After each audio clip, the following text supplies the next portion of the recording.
It's been a long, dark night, and I've been waiting for the morning. It's been a long, hard fight, but I can see brand new days dawning. I've been looking for the sunshine,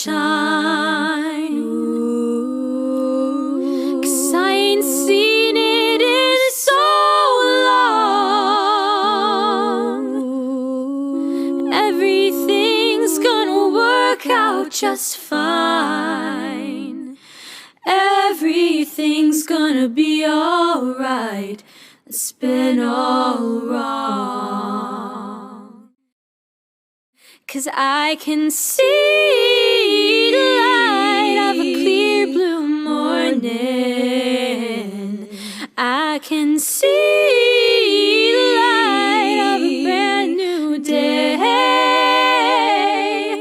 I can see the light of a clear blue morning. Everything's gonna be alright. It's gonna be okay.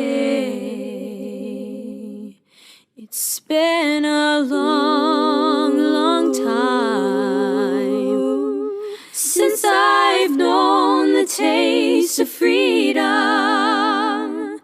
and those clinging vines had me bound. Well, I don't need them. Ooh, I've been like a captured eagle. Ooh, you know an eagle's born to fly. Ooh, now that I have won my freedom, like an eagle, I am eager for the sky. 'Cause I can see the light of a clear blue morning. I can see the light of a brand new day.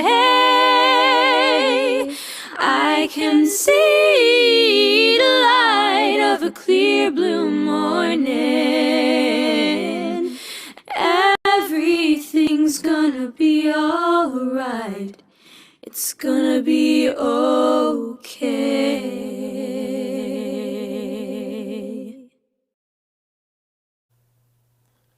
Good evening, Conroe ISD family, and welcome to our September 2nd live update. My name is Curtis Knoll. I'm proud to be your superintendent of schools. For those of you that are joining us for the first time, let me tell you a little bit about these live updates. These are really just conversations. We don't have giant presentations for you during these events. It's more of an opportunity for us just to speak directly to you, give you an opportunity to know kind of how and why we've made the decisions that we've made and where the district stands and how we'll move forward. And I just think it's an opportunity for us to build that relationship with each other truly as family. And I think over these last 18 months as we've had a lot of these conversations, that's what it's felt like. I want to say a big thank you to our Conroe ISD choir students there for that rendition of Light of a Clear Blue Morning. What a beautiful song. That's a song that we shared with our staff as we started the school year. It's a song of hope for me, and so much to look forward to in the school year, and I think that still rings true today, and we wanted to share that with you all because it's just such a beautiful song. Now, anytime we plan these live events and we know that we put that little graphic out on social media and then everything immediately erupts with all kinds of rumors and conjecture, everything happens when we do that. And we've yet to find a great way to do that without causing anxiety. So for those of you that seeing one of these events upcoming creates anxiety, I'm sorry. I apologize, and I will tell you right here up front, there is no breaking news tonight. So if you're logging in tonight and you're worried that you're about to hear some giant change of what's happening in the district. You are not. Okay, so I hope that will help ease anxiety at the moment, and then we can just continue through our conversation tonight and share wonderful information. And this is really for us. Here we are as we wrap up the 4th week of the school year. Seemed like a good opportunity to come back after a video that we shared just a few weeks ago, just to update you on where we are. And as we head into this holiday weekend, it's kind of a momentous occasion for all of us, I think. And I'm excited. I'll tell you, I've shared a lot of personal information with you over the last 18 months. You all know that my daughter graduated from one of our high schools last year, and as we enter this long Labor Day weekend, she is on her way home from college. So the first time I've seen her in a few weeks. She'll be home when I get home. And so I'm excited about that. Being here tonight, having a conversation with you is going to keep me off my phone and stalking her on Find My iPhone and watching her travel down the interstate to make her way back home. So I'll have that to look forward to, and I hope that you and your family will have much to look forward to over this long weekend as well.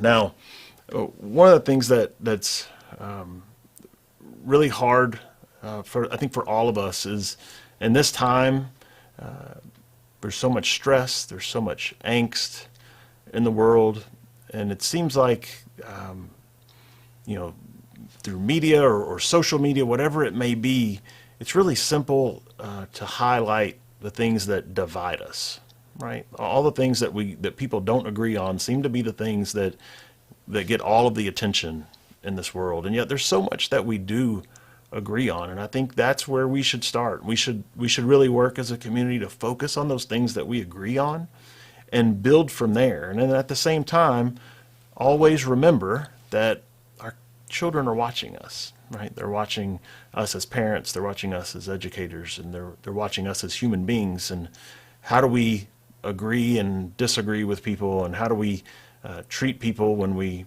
do disagree with them, and to show that we can disagree with people without also disliking or hating another person just based on the way that they may see something different than you. And so we focus on what we agree on, and I think those things are many, right? I think we agree on the fact that we know schools need to be open, right? I think we know that children need school. It's foundational to what we do here. It's in the Texas Constitution that we would have strong public schools, right? I mean, it is truly foundational for us. I think we all want our kids to be safe and healthy, right? We all want our kids to grow up and have all the opportunities that they would want when they graduate from high school, so that they can make the choices that they want to make. And we want our kids to have positive and fun experiences as they go through school. I think we all agree on those things. I think we can all agree that we are sick and tired of COVID. We're sick and tired of having to give up on the things that we do love and we want to do. We're tired of sacrificing those things. But at some point we have to make decisions of what's worth sacrificing to make other things happen. So all of that plays in. But there's just so much that we can agree on, and I think we should focus on that. And for me personally, I also have this struggle of deep concern for where we are as the health of our community in general, our county in general, our state, our nation, but also specifically here in Conroe ISD, knowing that our numbers are not where we want them to be, that we have more virus in our community and more virus in our schools than any of us would want, and all of the fear that comes with that. So dealing with all of that emotion, at the same time dealing with the emotion of wanting to be excited about the school year and going into schools and seeing all of the great things that our teachers do every day, seeing the joy on children's faces every single day, watching them learn, watching them interact with their peers. There's so much to also be happy about. And so I think it's another one of those areas where we don't have to be one way or the other, right? We can be equal parts worried and scared while also being excited and optimistic and hopeful for the future. I think without hope, I don't know how any of us would get out of bed every day. And I think I can speak to our staff and for our staff when I say that. Like, we're coming to work every day, and there is a bit of fear in that, knowing the exposure is real, but at the same time, knowing that we're doing what we've been led to do and this great opportunity that's before us to serve children and to serve this community is really powerful. And so all those emotions kind of roll through. And I think you'll sense that and feel that tonight as we talk about this. This is, we are not in a place right now to minimize the situation, right? This is a serious situation that we're dealing with. At the same time, I'm going to be optimistic and hopeful that we can handle this and we can continue to move forward. And we'll share some information with you about that. And we'll look at some data and we'll go through all of those things. Let's start talking about our school year just as a little bit more of a broad picture here and not just concerning COVID. Let's just start the state of Conroe ISD a little bit. We're large. We're a big school district. Today's enrollment in Conroe ISD is 67,607 students. That's a lot of kids, right? And we're happy to have all of them. Now, that enrollment today is more than 3,500 students more than we had on this day last year. So we're accustomed in Conroe ISD to growing about 1,500 students a year. We have more than doubled that this year at 3,500 student growth. We anticipated to have about 66,300 students this year. So we are already over that projection by about 1,300 students. I would also remind you that when we opened the school year last year, about 20,000 of our kids were virtual students. So they weren't on campus. So right now, if you're talking to your student and you're hearing things like, man, my school feels really crowded, or my bus feels really crowded, or you're sitting in the car rider line and you're like, wow, this traffic is different. You're right. You're absolutely right. It is different. We're really large and we feel that. And because of that, in addition to COVID, everything we do right now is difficult.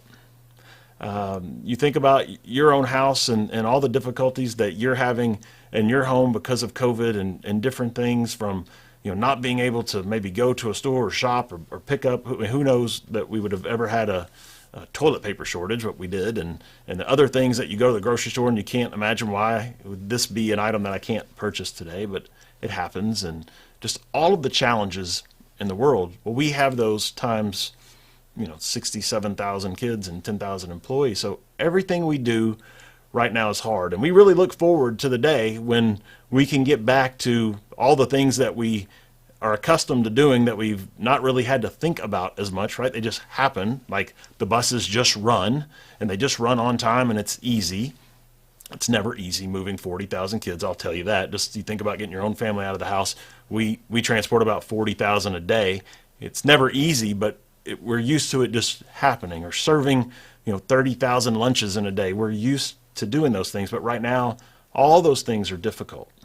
The system is strained really as far as it can be strained, and what's holding it all together is our wonderful Conroe ISD staff, from the teachers to the bus drivers, the nurses, the custodians, you name it. Okay, every employee that's here gets up every morning knowing that they're walking into a situation that they may be exposed to the virus, and yet they do that every day. They do it with a smile. And when they show up to work, they love your kids each and every day. And some of them, unfortunately, have absolutely been infected with the virus through coming to school. And even those that have not been infected with the virus as they come to school, I can assure you, have been affected by the virus. Because when some of our staff members have to be home getting well, they're feeling that stress of being sick or worried about their loved ones. That's real stress, and our hearts go out to them, and we feel that pain with them. And at the same time, those folks that are at work now are carrying twice the load to try to support their teammates, and we worry about them too. So I tell you all those things just to remind you that, we talk about that kindness matters, right? And grace and forgiveness, flexibility, all those things are important. They're more important now than they've ever been, right? And the folks that are there and they're doing all they can every day, they could use a word of encouragement from you. They could use a pat on the back. That substitute bus driver that's doing the best that they can and might be running later than you would like to have your child home. They're doing the best they can, right? Oftentimes it might be one of our mechanics that would typically be working on a bus, but it's actually driving the bus just to make sure we have bus service. They could use you giving them a thumbs up or just a thank you. Even if they're not quite on schedule, they're doing the best they can. And I just want us to all think about that and know that we're going to get through this. It's going to get better. It's going to get easier, but it's also going to take time. It's also not going to happen by accident. It's going to take all of us continuing to do the hard things to help our school year stay open.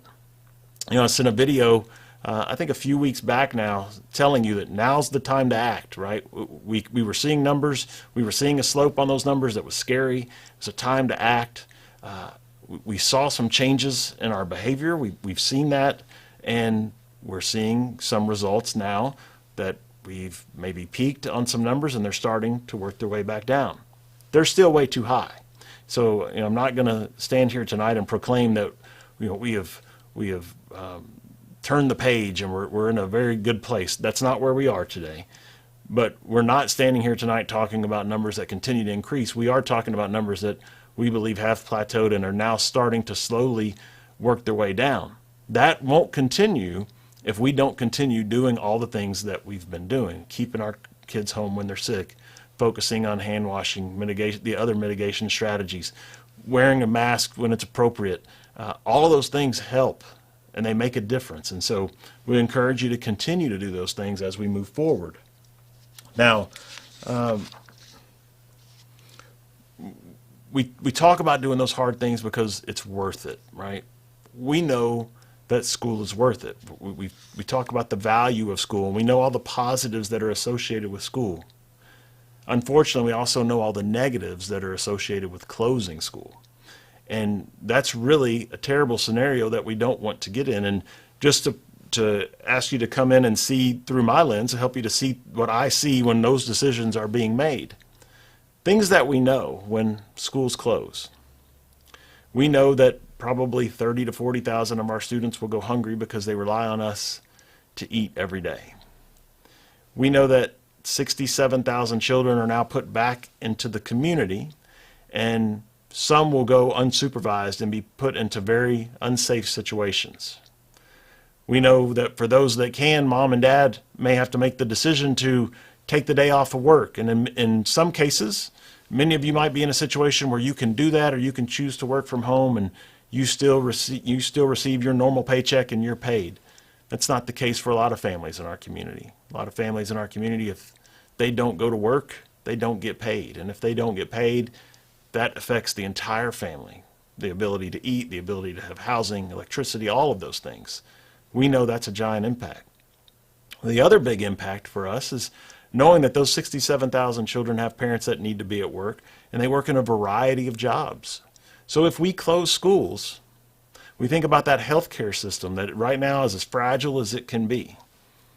Well, those nurses and doctors and all the other staff members at the hospitals, they live in Conroe ISD. And that giant medical center in the Woodlands and the big hospital here in Conroe, most of their employees live in Conroe ISD. So if we close schools, all of a sudden I will receive phone calls from all of those hospital CEOs saying, now I can't get nurses and I can't get doctors, and we have all of these sick people that need the expertise of these folks, and we can't get them here. So that's a problem too. So we know closing schools has got to be the last resort for us.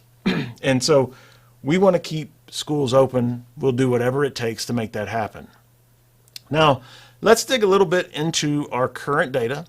And after we talk about our website and the dashboard data, I'll tell you kind of what I look at when I see the dashboard. There's probably things that you try to track every day, but I'll tell you what I look at most often with the dashboard, or what jumps out at me from the dashboard. I'll show you a few new things that are on this website as well.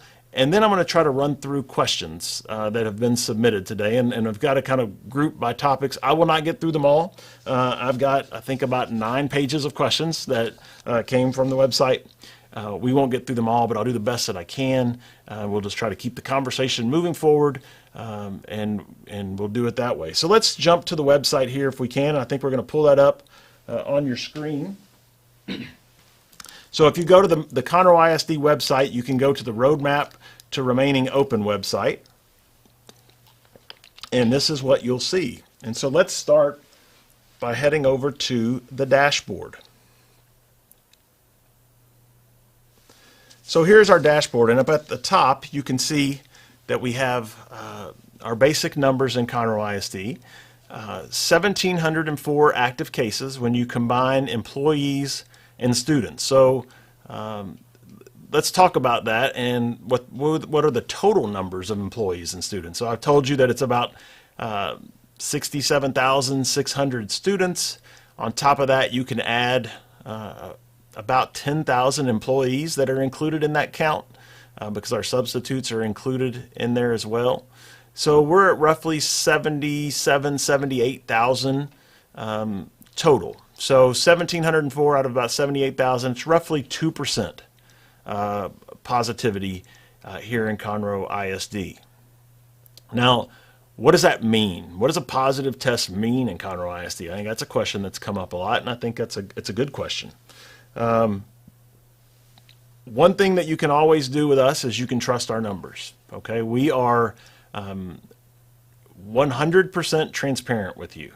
We don't hide any numbers. And we also don't make it difficult for parents to report numbers and have numbers show up in our dashboard. And what I mean by that is, if parents call in and report to us a positive case, be it an at-home test or a test taken at a medical office, then we include that in our positive numbers. I don't know if every district does that or not, or if they only take tests that they give. I can't speak to that necessarily, but I can tell you that when you see our numbers, you can trust those numbers, and you can know that we're showing you exactly what we see. So one of the things that I like to do when I look at the dashboard is you can go down and you can click off either students or employees to just view it that way. Okay, so if we look at students, you can see kind of where we've been, and last week certainly looks to it like it was a peak, right? We can see that we had a peak last week. We are still way too high. I want to stress that. This is not a minimization of the situation whatsoever. We are still way too high, but we did not see it increase again this week, right? We have seen it slightly slow down during this week, and so that's I think a positive that we can take looking forward. Now I'll switch it over so that we can see just employees, and one of the questions that happens or comes to me a lot is, what is the trigger for closing a school or closing schools, period? So we just talked about the negatives and positives of closing school. Well, what would force you to have to close school then? Well, it's employee availability. Plain and simply, that is what would close us. So if we reached a situation where we did not have a number of employees that could safely operate a building, that would force us to close that building. So this is a chart that we pay close attention to. We look at the employee numbers, and once again, you can see as compared to last week, those numbers have come down. The important thing that all of us have to remember when we look at these charts is these are not numbers. These are people. Right?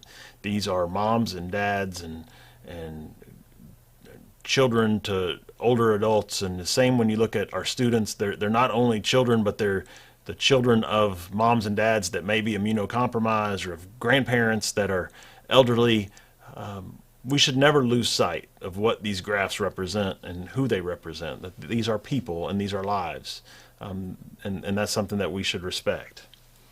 Now, the next graph really is one that I look at more than just the positive graph, because this is the isolation graph. So this includes students that are positive, but also includes students that are showing symptoms, but perhaps they've never tested. So we don't know for sure. They could be positive, but if they've never tested, they wouldn't show up on that previous graph, but they would show up on this one. So that's important, right? I think this gives us a bigger picture of exactly what's going on.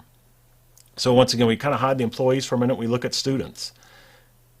As you look at this graph, you can see that climb. And once again, this graph indicates perhaps we peaked last week.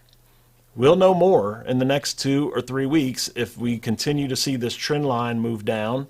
But I think what we can all agree on as we look at this graph is even if we continue at this pace that we're at, where the numbers are going down, it's going to take the better part of a month, perhaps to 6 weeks, to get us to a point where we are back at what we would think of as more reasonable and more safe numbers in our schools. Now, perhaps we'll see these numbers drop at a faster rate at some point, but if this is the slope we're going to see, it's going to take a while for us to get to that more positive point. Now, this is our employees isolated. Once again, this is a big number because this tells us how many employees are out each day due to COVID. Now, we're still going to have employees out on any given day for a variety of reasons, right? Life is still happening for all of our 10,000 employees on a given day, in addition to COVID. So there's going to be additional absences beyond COVID, but COVID is one that we have to really pay attention to right now. And once again, you can see perhaps that we had a peak last week, and now we are showing, maybe getting a little better as we move forward. We have seen campuses, last week that, had quite a few number of their teachers out. Luckily, they've been able to return, and all of that helps us. Now, one of the other things that I would point out when you look at these graphs is note that, as we're looking at them, these are district graphs. We still see hot spots at certain campuses, maybe certain feeder zones that aren't showing this decline yet. All right, there are communities within our school district that still appear to be rising. They're still hot spots, and so you can go up as you look at this, and you can select here. You can see and select your campus and look at how these charts relate to your campus, and we pay attention to that each and every day. So we have our assistant superintendents are in communication with the principals every day if they have concerns about their staffing and will they be able to have school. We actually get an update at 1 a.m. So I check that when I wake up, and that tells us how many teachers have put in. I can see the percentage of teachers from each campus that have put in to be absent. And then we get another update that comes in at 6 a.m. And then another one comes in around noontime or 1 o'clock and shows us kind of the picture for the whole day. So we're able to track that at multiple times throughout the day, but you can go in and see your campus if you would like. Employee attendance, once again, is something that we pay close attention to. The sub-fill rate is the next piece of that that's critical, and you can see our sub-fill rate has not been great. It's an area that we've been struggling, been below 60% for pretty much the last few weeks. Hopefully we can see that to begin to climb, especially as our employee absences are able to go back down. But we are always looking for great subs. So if you are interested in being a substitute teacher and you're available now, then we would love to have you consider applying for that position and coming in and helping us out as a sub. Now the bottom slide there, or graph there, is our student attendance. And you can see that we're running somewhere in the high 80s to around 90% student attendance every day. Our typical student attendance on a normal year is about 95%. So we're about 5% to 6% off of normal. I will tell you that I don't view this as a negative graph. We know the number of kids that are out because they have COVID. That's not good. We don't want those kids to be sick, but if they are, we're happy that they are at home. At the same time, any kids that think they may be sick, we've asked you to keep them home, and this graph is showing us that you are doing exactly as we've asked you to do. If we want to talk about how have we gotten to this point where we're starting to see cases go down, I think you can go back, look a couple of weeks there where all of a sudden we decided to start keeping more sick children home. That's helped us. That has helped slow down the spread. We are now seeing the impact of that action today in our positive cases going down. So, somebody asked the question about, well, doesn't that hurt your funding? Yes, it impacts our funding, but this is not a money situation today. This is a student health situation and an employee health situation. So we'll deal with the funding piece of that. I don't want us to be at 95% because people are sending sick children to school. We would rather be at 88% if that's what it takes to make sure that any child that may be sick is at home. We would prefer that. Now, I'll probably hit this later, but since we're here now and I've been asked multiple times, people have asked me if I keep my child home because they have COVID, is it an excused absence? Yes, it is. If I keep my child at home because they have been exposed to COVID and I want to make sure that they're not sick and get other people sick, is that an excused absence? Yes, it is. Absolutely. If somebody in my house has been sick and we're going to keep our kids home, is that an excused absence? Absolutely, it is. Any absence related to COVID is an excused absence. So, and the campuses are going to work with you to make sure that we are meeting your needs. But please keep your kids home. So that's what I see when I see this graph. I'm okay with this one, and I know for many of you that's something that is bothersome to you. I will just tell you from my perspective, it is not as bothersome. I do wish that we could have every kid at school every day, but in our current situation, that's not where we are. And so we are okay with that. Now that's how I look at the dashboard. Let's go back and we can talk through a few other things here on our website. We have our COVID level 4 is where we are today. If you want to see the full chart, you can see it here. I've also been asked a few times, what are the metrics? Are there set metrics? There are no set data points, just pure quantitative data points that would move us from any level to the next level.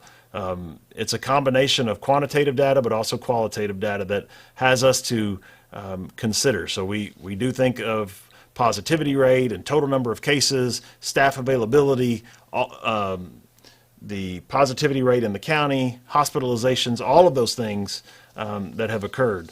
So we will remain at level 4 until the point that we can no longer maintain a staff, potentially in a single building, that would have us move to level 5. If we did have to move to level 5, our initial response or our goal would be to move to level 5 simply for a single building, or a particular feeder or whatever that may be, but we would not blanketly want to just close the district if we didn't have to, because we understand the impact of the number of lives that are impacted when that happens. So we would try to be much more direct and kind of laser focused in on areas that we had to address, but we will do everything that we can to not move to level 5 if it's at all possible. So that was a question that came up quite a bit as well. Now also here on our website, you can see we have COVID testing. This is where you can go and link through here to go to COVID testing. I'm happy to tell you today, one of the changes that have been made is we actually doubled our testing capacity today. So it's something that we've been working towards, and today is the day we were able to achieve that. So we have now gone up, I believe, from about 125 to now to 240, 250 tests per day that we're able to give. We're able to test both students and staff. Our first priority goes to staff because we do need to make sure that we can get those staff members tested and get them back into the classroom so that we can stay open. But by adding now double the number of tests, we will be able to test more students as well. So you can go here and get more information on testing. And then this next button down, this is a coming soon. It's not up yet, but it will be up tomorrow morning. This will allow you as parents to do your self-report of a COVID-19 positive student right here on the website, instead of having to place a phone call directly to your campus and talk to the nurse and play that phone tag because the nurses are really, really busy. This is going to make your life easier. It will also take some of the stress off of the nurses and allow them to care for those that are in front of them in the clinic a little better. But when you go here, you'll log in through your student's SSO. It's going to ask you a series of questions. You'll input your information there. You'll have an opportunity. It'll ask you, would you like the school nurse to call you back? And you can check that box and they will get back with you as soon as they can. But once you've filled everything out, you will receive an email back to the email address that you put in, also to your student's email in the system, and it will give you all the information that you need. What's the return to school date? What you need to do to contact your school to make sure that you get the academic work that's needed. All of that's going to be there for you. We think that this is going to make your life easier. We also think it's going to make the clinic run smoother. This is a system that is very similar to what we use on for our employees. It's been working well, so now we're going to bring it to the parent side as well, so that hopefully like I said, we want to be very transparent with our numbers. We want to make it easy for people to report so that we know exactly what's going on and we can respond appropriately. So that's the information on the positive self-report coming soon here to the website. It'll actually, I believe it will be there tomorrow morning when you wake up. So it'll update this evening.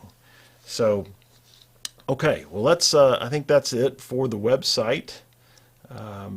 Appreciate you kind of indulging me walking through that. I just wanted you to kind of hear what it is that I monitor, okay? And that you can see that isolation, especially staff isolation, is really important to me on any given day, and that student isolation overall graph and watching the slopes of that graph is something that I monitor closely as well. So that's something that we pay a lot of attention to. So we're going to move now into some of the questions and answers and different things that have come up in the last few days. And there's a couple of items here that are new that I'll share with you. One of the questions was, do we as a district advocate for ourselves? Are we in conversations and advocacy for our ability to make our own decisions and do things? And I will tell you, yes, absolutely.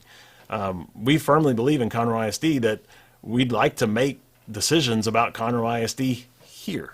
Right? We want local control over the decision-making process, and we have a wonderful elected group of school board members, and we would trust them to make decisions, and we would like to see them have the power to do that.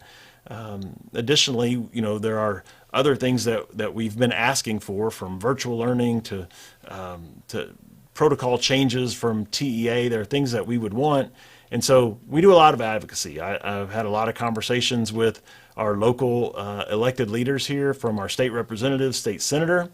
I think in the last probably 4 weeks, I've had more one-on-one phone conversations with the commissioner that I've had in my 3.5 years of being the superintendent here.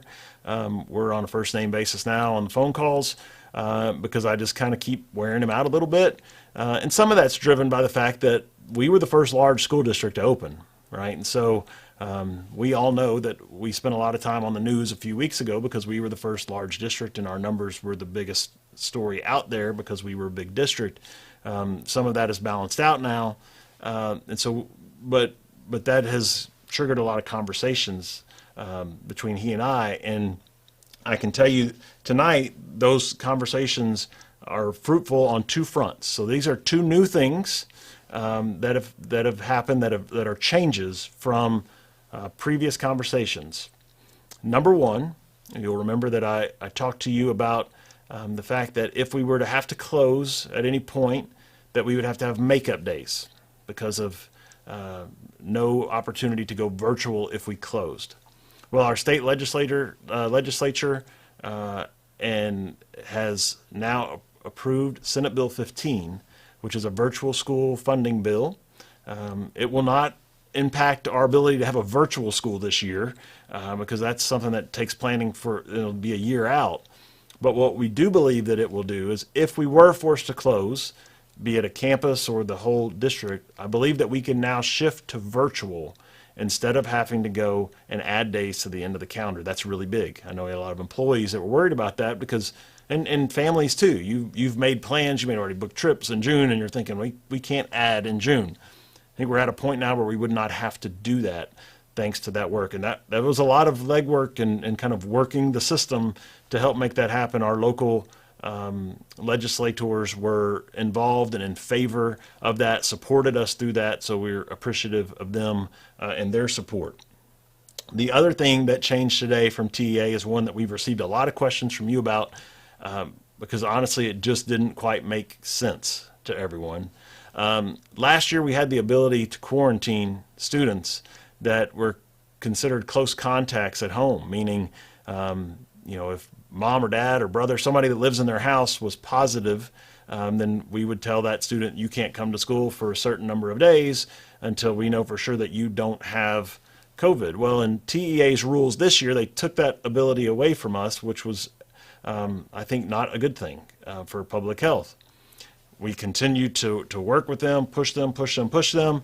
Today, in the commissioner's phone call to all superintendents across the state, he announced a change to that policy that school districts now once again have that ability, and we will be putting that in place as long as we're at level 4 and probably level 3 at the very least. We will have that in place. So that is a change now. So if someone tests positive in your house, your school-age children will not be allowed to come to school. They will be quarantined for a certain number of days until we are certain that they don't have it, so that they can't come to school and create a spread event before we know for sure if they become symptomatic and they're sick. So that's a change. I think it's a change for the good. It's a common sense change, and it will help slow the spread of the virus in our classroom. So we appreciate that. That pushing, that advocacy has made a difference there. Now, on to a topic, and one of those where we go back to what can we agree and what can we disagree on. This is the topic that there's a lot of strong opinions on both sides on, and that's masks. Some people believe strongly that we should have masks and there should be a mask mandate. Other people feel strongly that we shouldn't. That's not any different than the situation we were in last year. We were in the same place last year. We had masks last year, and there were people that were upset that we did. So we're still in that same spot where some people are upset and some people aren't. The bottom line with masks is really kind of simple. We can't have a mask mandate in Conroe ISD due to the governor's executive order. So he has ordered that school districts cannot mandate masks for students or employees. So that question come up quite a bit as well. Why aren't the teachers forced to wear masks? Because the executive order says that we cannot mandate for students or employees. Now, I know there gets to be confusion out there because you say, oh, but we see other districts doing it. Why can they do it and we can't do it? Well, one of the reasons is it's the law of Texas. The executive order is the law in Texas. And in Conroe ISD, we follow all the laws. Okay, we don't pick and choose the laws that we follow them all. Now, you have seen other districts, other counties that have a county mask order. So, for example, our neighbors to the south, Harris County has a mask order. So if you're a school district in Harris County, you're sitting there and you're thinking, well, we have the governor saying we can't have masks. We have a county judge that says we should.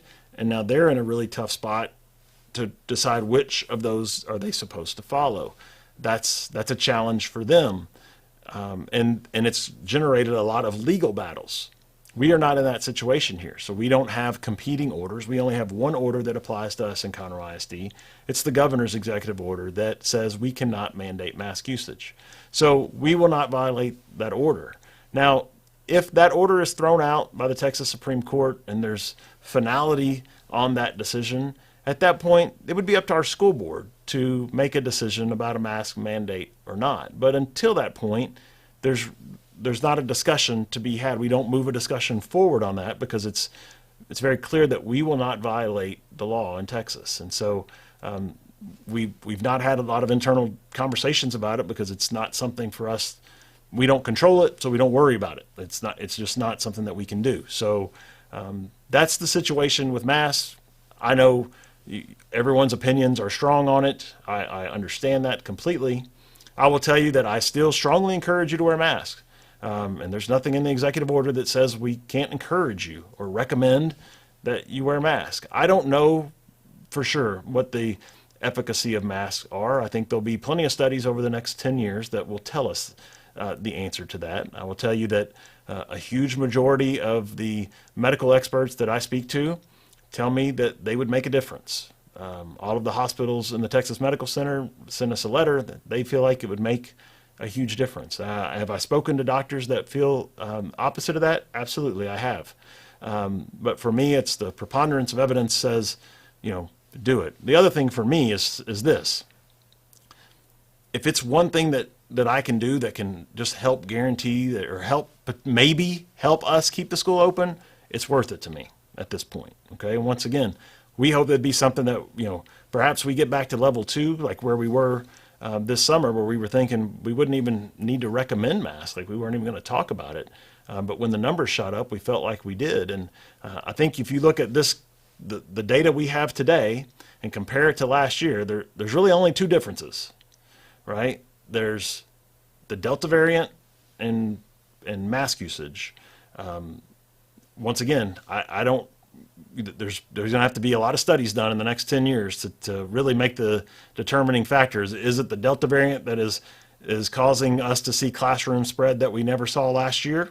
Or is it the fact that we're not wearing masks that's causing us to see classroom spread that we never saw last year? But we can't deny the fact that we have classroom spread this year and we didn't have it last year. So there will not be a mask mandate in Conroe ISD as long as it is illegal to have a mask mandate. I can assure you of that. And even if once again, if it is to come to a conversation at any point, that will be the board's decision. And I don't know which way they would go. That's why they're elected to make that decision. But unless it gets to that point where it is legal to be done, that there won't be any further conversation about that in Conroe ISD. So let's talk about what we can do. What are we doing? What do we continue to do to make this work? What are those mitigation strategies that we have? Well, we continue to clean, right? So we've upped our cleaning. We're back to the same cleaning standard as far as every classroom every night with our e-misting throughout all of our buildings. So we're doing that every single night. Our sanitation stations are back out. Our maintenance staff is going around making sure that they're full of hand sanitizer, making sure that our campus bathrooms, the soap dispensers have plenty of soap and all those things. So all that's out there as well. We talked about our testing capacity. So we've doubled our testing capacity just starting today. I will also, on that good news front, tell you that our positivity rate at our internal testing site, we have seen a steady decrease in our positivity rate as well. And that was even before today's doubling of testing. I think we all can understand the statistics there that if you do more testing, you're likely to be doing more surveillance testing, and that will lower your positivity rate. But I would tell you that even over the last 3 or 4 days, when we were still doing the same number of tests we have been doing, we have seen our positivity rate going down. So that's another good sign. Once again, it's still very high, and it's too high, but it is beginning to trend down, and that's something that we can all see as a positive.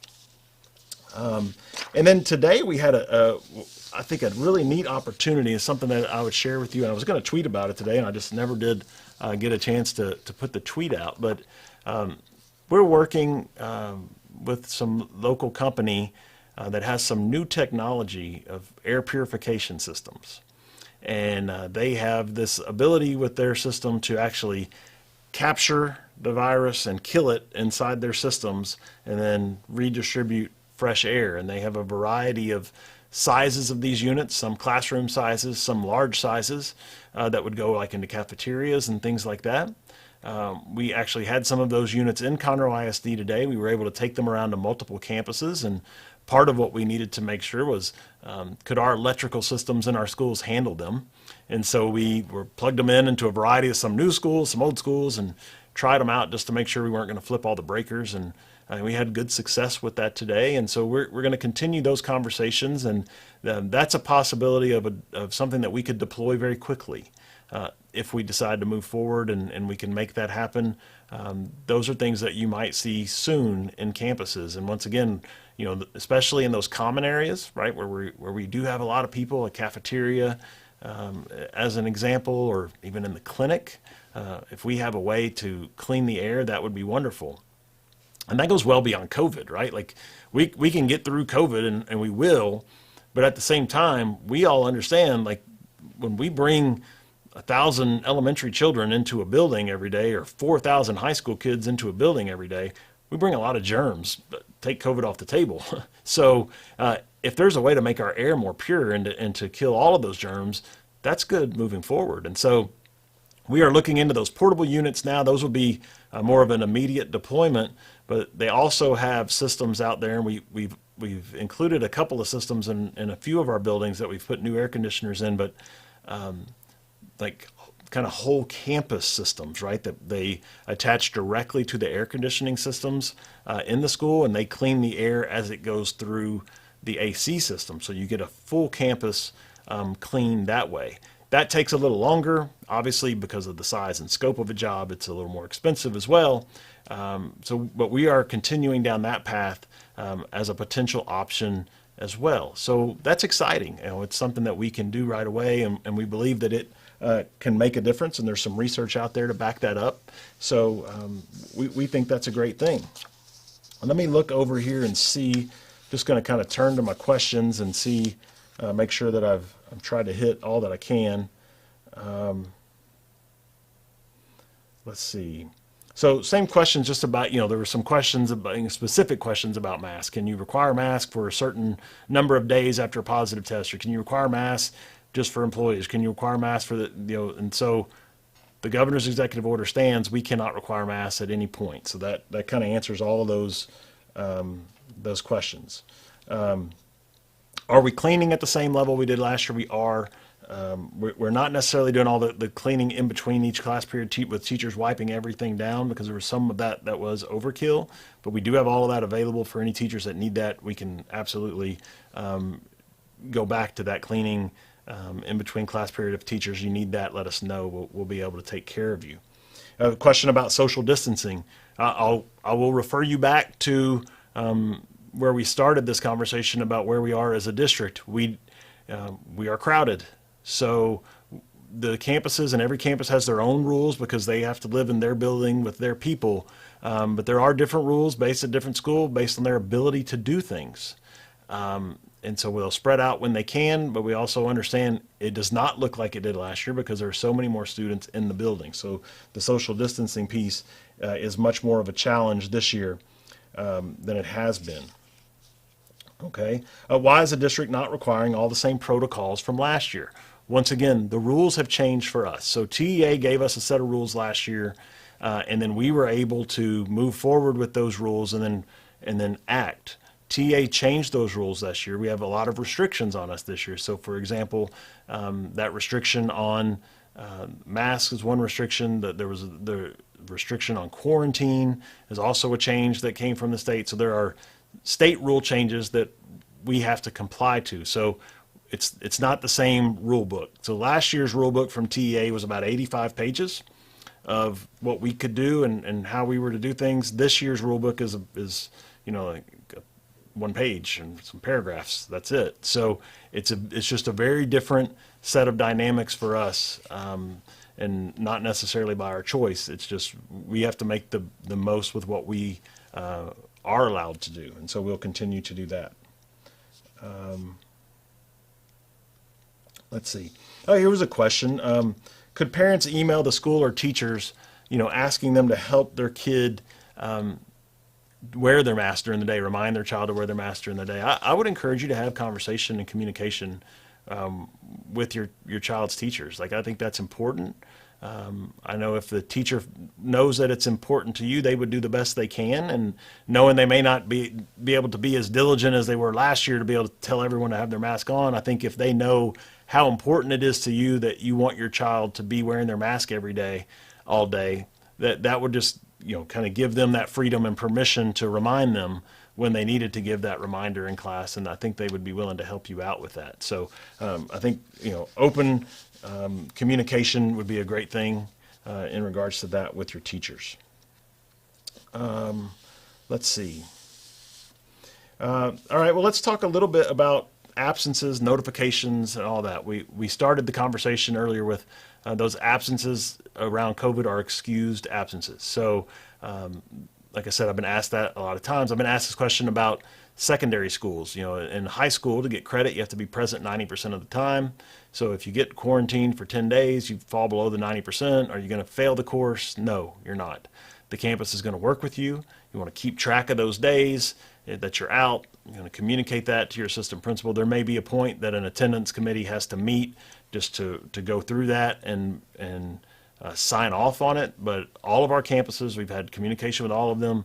They know the situation that we're in. They want to work with people. They want you to feel comfortable about staying home when you're sick and not coming to school sick and infecting other people. So they're going to work with you on that all the way through.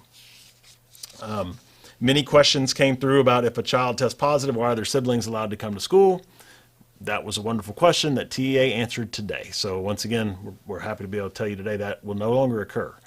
So positive tests in the house will require quarantine for all of the school-age children in the house. Will no longer be able to come to school until that quarantine period is over.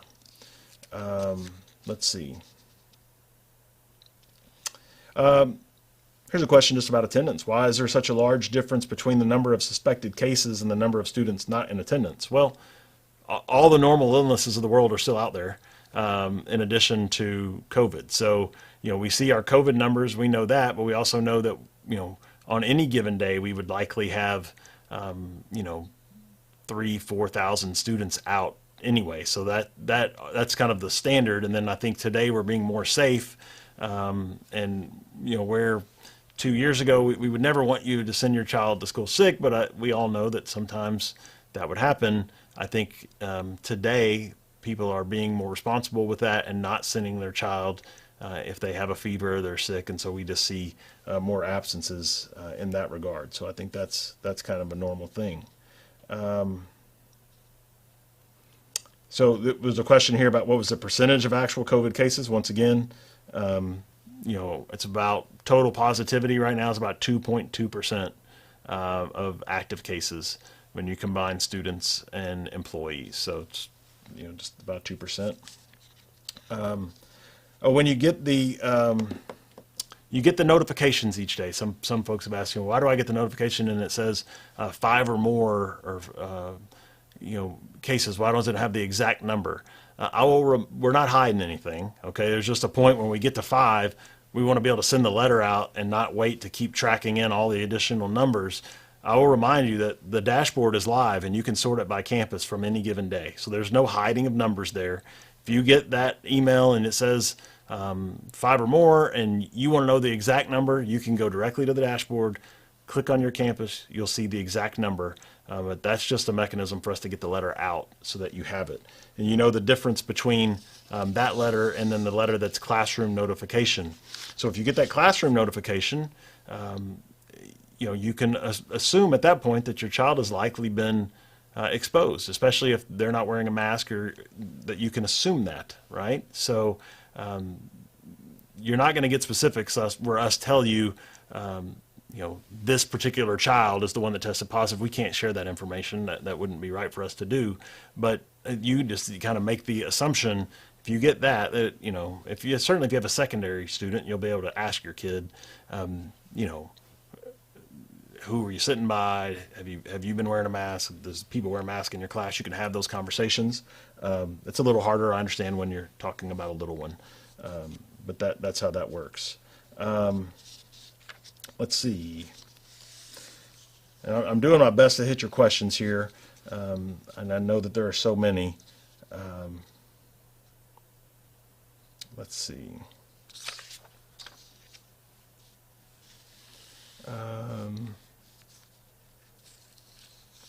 Another question about this unexcused absences. The absences are excused. You keep your child home because you're worried that they have COVID. You get them tested. They test negative for COVID. It's still an excused absence. So that if there's any confusion on that, when you get with the campus, we'll get that corrected. But I've had conversations with all of our principals about this, as our assistant principals have. Everybody's on the same page. Occasionally, we need to work through some of that to make it. Make sure we get it cleaned up if there's a mistake, but know that it is an excused absence if your child stays out. Okay. Now they are still marked as. Somebody said, are they still counted absent? Yes, they're absent. If they're not present, they're absent. Like that's a simple kind of algorithm there, right? They're there, they're not. If they're not there, then they're absent, but it will be unexcused and they won't be penalized for it. So that's something there. All right, let's move to transportation. This is one of those areas that gets a lot of questions, and I know right now it's a struggle. When we have teachers out, we have the ability to scramble a lot of different educators from across the district into schools to teach class, right? Myself included. I can go in and teach a class. I can't drive a bus. And that's where we run into, we have a finite number of people that can drive a bus. So that's where we run into this problem.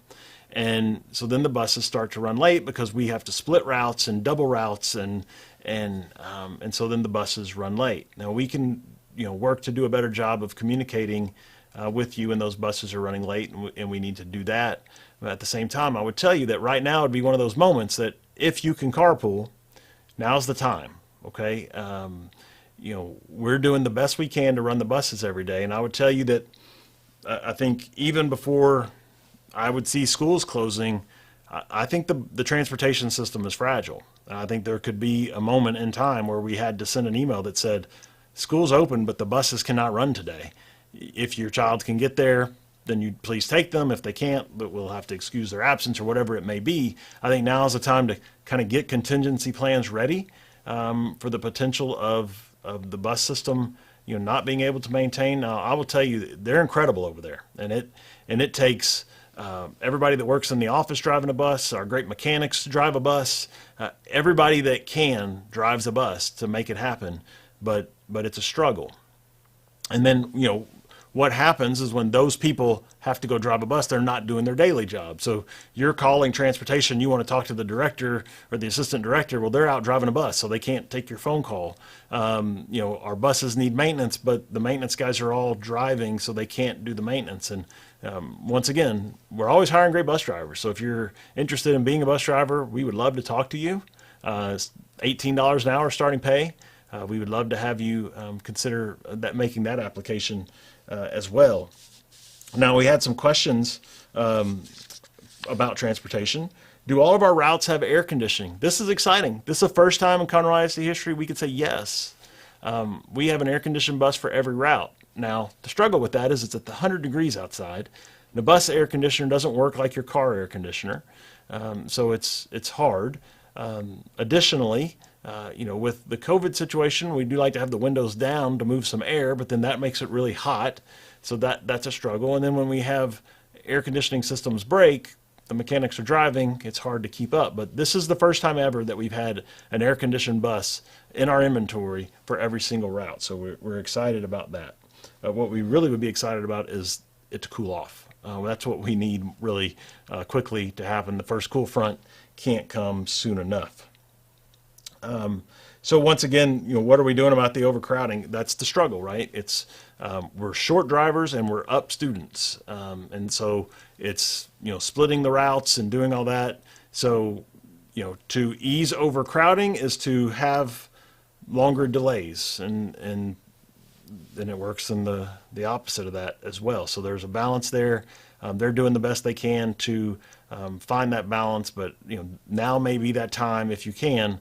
And I would encourage you to carpool if you can, because part of the struggle here is we make this plea to you to, hey, drive your kids if you can, and then everyone, takes us up on that, and you do a wonderful job with it, and then we create traffic jams, and then our buses can't get through the traffic, and then it creates more delays. So if it's possible to carpool and, to make that happen where you can get quite a few kids in a car, that would be great, and ease the traffic. And hopefully we get through that very soon as well. We're more and more bus drivers coming back each day, but it is a challenge with transportation. All right, let's move on to our next thing, virtual learning. So a little bit of news on virtual learning. Once again, we talked about it earlier today. Senate Bill 15 was passed. I believe it will be signed by the governor at some point. I don't know that it has been signed yet, but it will be. That will allow us to do virtual school in the future. So you can remember that I talked to you about how much we lobbied for that all last year. We were ready to have a virtual school for this school year, but it didn't pass in time for us to do that. So we do not have our virtual school this year. But now that it has passed, if it's signed into law, we will begin our preparation to have a virtual school next school year. So we will have that as an option. We'll make all the preparations, and you'll get more information about that in the future. They have some rules that are associated with that that were in the law, and then TEA needs to also write additional rules that we'll need to follow for the virtual school bill. So we'll look forward to that being a possibility. The one change that it really makes for this year is giving us that ability to go to virtual instead of being fully closed if we have to close for the virus. So that's a nice thing. Now, people have asked questions like, well, why don't we have what we had last year where, if a kid is out, they can just go to virtual. We can't ask our teachers to do both in person and virtual, for a couple of reasons. Number one, it's just not possible. That is more than any teacher should be asked to do or can handle doing. It's just too much. Additionally, I would tell you, in the law, they specifically wrote that you can't ask teachers to do that. And I think that was a good addition to the law. just to make sure that teachers get the protection that they deserve, because it's just too much to ask. So, and when you think about, once again, where we are, 3,500 students more than we have, we don't have extra teachers out there that can just shift over to virtual and teach a virtual program. That doesn't exist. We are hiring teachers every single day, getting more and more teachers, all that we can find, because of our increased numbers. So that it's just not an option for this year. Now, teachers can still upload assignments in Canvas and have the ability for students to log in and pull assignments down. That's fine. If that's how a teacher runs their classroom, that's their choice. That may make their life easier, may make the student's life easier, but there won't be that, live interaction, and that's a teacher's decision as to how they want to handle makeup work with students in their room. Let's see.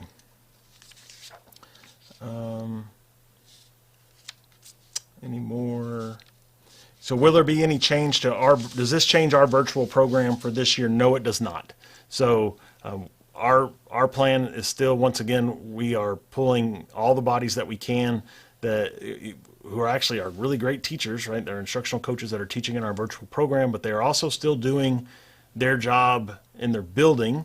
And sometimes they are forced to go out and sub and do some things, and that causes a disruption in the virtual school. We understand that. We apologize, but it's no different than the disruption that our in-person students are experiencing as well. So that's something that is universal across the board, but it doesn't change our program. At this point, we still anticipate our program as a one-semester program this year, and then we will once again look to the next school year for a full-time virtual school in Conroe ISD.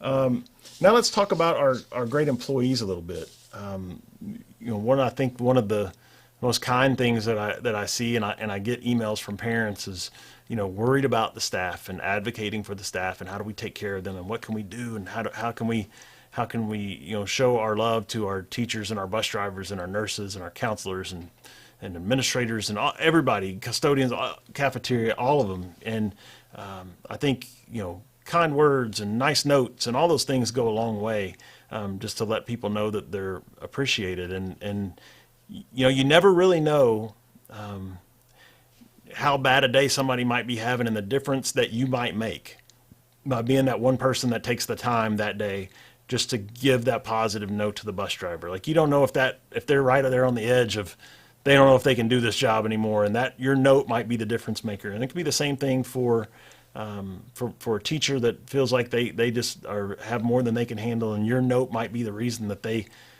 know that tomorrow they can come. And so I just encourage us all to do that. I think it's a great thing to do.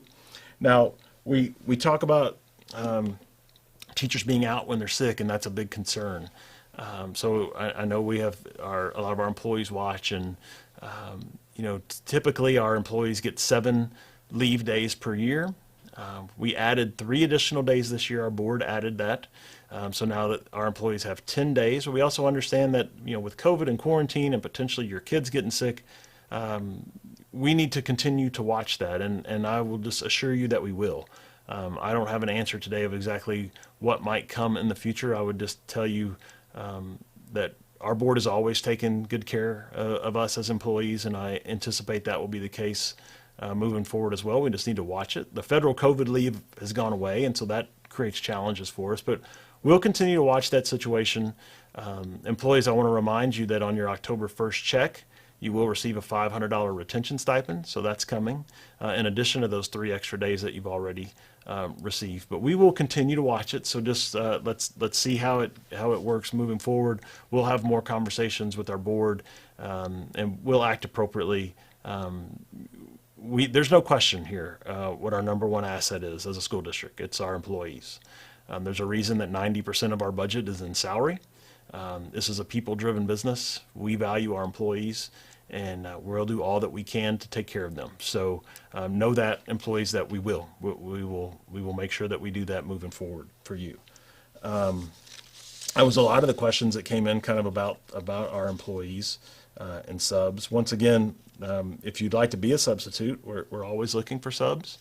We'd love to have you come in. We did raise our sub pay last year, and we didn't lower it back down, so it's still at that elevated rate, and we think that's a good thing, right? It's an important job, and we're fortunate to have wonderful subs. We just need more of our wonderful subs to work on a given day.